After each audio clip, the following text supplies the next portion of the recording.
Bir kun er ishdan kelibdi-da, ayoliga iltimos qilibdi. Ertaga mening uyimdagilar mehmonga kelyapti. Ularni taklif qildim. Mazali bir taom tayyorlang, mazza qilib o'tiramiz debdi. Ayol bosh irg'ab qo'yibdi. Ertasi kun bo'lgach, er ishdan kelib, "Xo'sh, ovqat tayyormi?" deb so'rabdi. Ayol esa, "Yo'q, tayyorlashga ulgurmadim. Uyda nima bo'lsa shuni qo'yamiz. Axir begonalar emas-ku" deb javob beribdi. Shunda erkak biroz ranjib, "Agar bir og'iz oldinroq aytganingizda, men taom hozirlagan bo'lardim.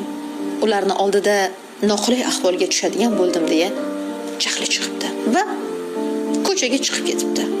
Birozdan so'ng eshik taqillab, ayol eshikni ochsa, mehmonlar o'zining ota-onasi va yaqinlari ekan.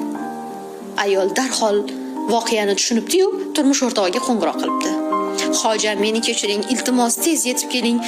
Uyda hech narsa yo'q. Ularni oldiga nima qo'yaman?" debdi.